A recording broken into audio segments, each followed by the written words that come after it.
नमस्कार दोस्तों, हमारे YouTube चैनल पे आप लोगों का स्वागत है।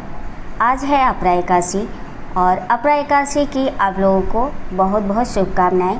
अपरा एकादशी का व्रत भगवान विष्णु को समर्पित है और इस व्रत को करने से मनुष्य को सभी पापों से मुक्ति मिलती है। अपरा एकादशी के दिन भगवान विष्णु का पूरे विधि विधान से पूजन करने के साथ ही इस कथा का पाठ भी पढ़ना चाहिए।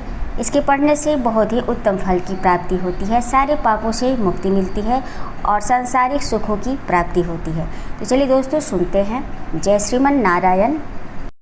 युधिष्ठिर ने पूछा, जनार्दन, ज्येष्ठ के कृष्ण पक्ष में किस नाम की एकादशी होती है? मैं उसका महात्म सुनना चाहता हूँ, उसे बताने की कृपा कीजिए। भगवान श्री कृष्ण बोले, राजन, तुमने संपूर्ण लोगों के हित के लिए बहुत उत्तम बात पूछी है। राजेंद्र, इस एकादशी का नाम अपरा है। यह बहुत पुण्य प्रदान करने वाली और बड़े बड़े पातकों का नाश करने वाली है। ब्रह्म हत्या से दबा हुआ, गोत्र की हत्या करने वाला, गर्भस्थ बालक को मारने वाला, पर निंदक तथा पर स्त्री लंपट पुरुष भी अपरा एकादशी के सेवन से निश्चय ही पाप रहित हो जाता है।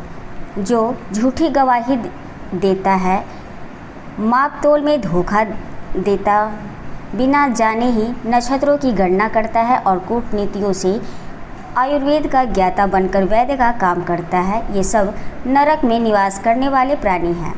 परंतु अपरा एकादशी के सेवन से ये भी पाप रहित हो जाते हैं।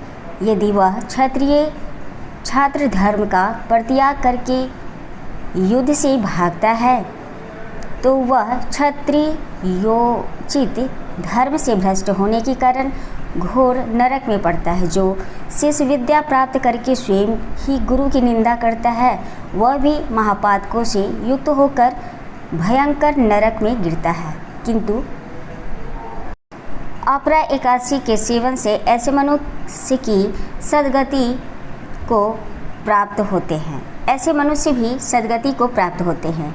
माघ में जब सूर्य मकर राशि पर स्थित हो, उस समय प्रयाग में स्नान करने वाले मनुष्यों को जो पुण्य प्राप्त होता है, काशी में शिवरात्रि का व्रत करने से जो पुण्य प्राप्त होता है, गया में पिंडदान करके पितरों को तृप्ति प्रदान करने वाला पुरुष जिस पुण्य का भागी होता है, बृहस्पति के सिंह राशि पर स्थित होने पर गोदावरी में स्नान करने वाला मानव जिस फल को प्राप्त करता है, बद्री काश्रम की यात्रा के समय भगवान केदार के दर्शन से तथा बद्री तीर्थ के सेवन से जो पुण्य फल उपलब्ध होता है, तथा सूर्य ग्रहण के समय कुरुक्षेत्र में दक्षिणा सहित यज्ञ करके हाथी, घोड़ा और स्वर्ण दान करने से जिस फल की प्राप्ति होती है, अपरा एकादशी के सेवन से मनुष्य वैसे ही फल प्राप्त करता है।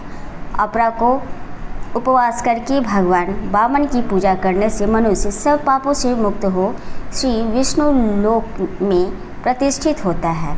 इसको पढ़ने और सुनने से सहस्र गोदान का फल मिलता है। युधिष्ठिर ने कहा, जनार्दन, अपरा का सारा महत्व मैंने सुन लिया। अब ज्येष्ठ के शुक्ल पक्ष में जो एकादशी है उसका वर्णन कीजिए। आने वाले एकादशी में ये भी कथा होगी दोस्तों इस चैनल पे। और अगर आप लोग तो ये थी कथा दोस्तों। और अगर आपको हमारी ये वीडियो अच्छी लगी हो दोस्तों तो लाइक, कमेंट, शेयर करें, हमारे चैनल को सब्सक्राइब करें। धन्यवाद।